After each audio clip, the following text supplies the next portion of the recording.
Hydraulic பளுதூக்கி. Car கழுவுற இடத்துல அவ்வளவு கனமான ஒரு காரை ஒரு தூண் தூக்கிக்கிட்டு இருக்கும், பார்த்துருக்கீங்களா? அந்த மாதிரியான ஒரு அமைப்பை தான் இன்னைக்கு நாம குட்டியா செய்ய போறோம். வாங்க அது எப்படின்னு பார்க்கலாம். தேவையான பொருட்கள்: 20 milli syringe, 10 milli syringe, 6 milli syringe மற்றும் 2.5 மில்லி சிரஞ்சிகள், பிளாஸ்டிக் டியூப், ஒரு தைக்கும் ஊசி மற்றும் நூல். இந்த சிரஞ்சுகளை பயன்படுத்தி நீங்க ஒரு அழகான ஹைட்ராலிக் பளுதூக்கி செய்யலாம். முதல்ல 2.5 மில்லி கொள்ளளவு கொண்ட சிரஞ்சில அதற்குரிய பிஸ்டனை நுழைக்கணும்.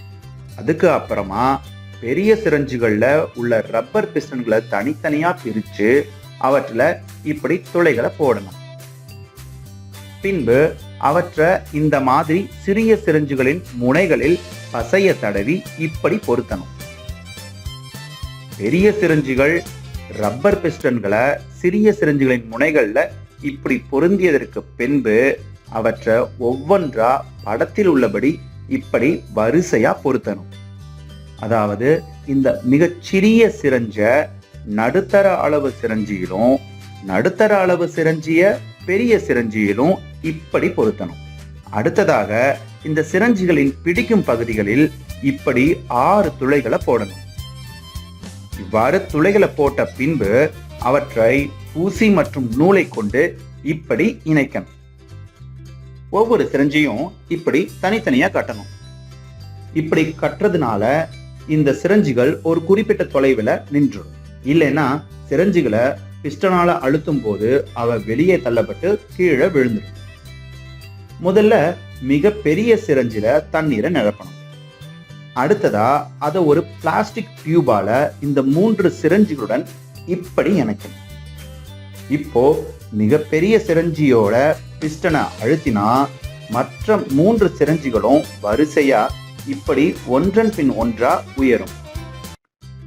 பிஸ்டனை பின்னோக்கி இழுத்தா சிரஞ்சிகள் ஒவ்வொன்றா இப்படி கீழே வரும். இந்த அமைப்பை பயன்படுத்தி ஒரு பொம்மைக்கார நீங்க இவ்வாறு உயர்த்தியும் தாழ்த்தியும் விளையாடலாம். தண்ணீர்ல இவ்வாறு வண்ணம் கலந்தும் பயன்படுத்தலாம். இந்த முழு செயல்பாட்டையும் வண்ணங்கள்ல பார்க்கும்போது ரொம்ப அழகா இருக்குது இல்லையா?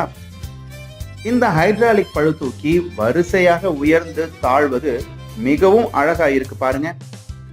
இப்போ இந்த செயல்பாட்டுல இருக்கிற அறிவியல் உண்மை என்னன்னு தெரிஞ்சுக்கலாமா?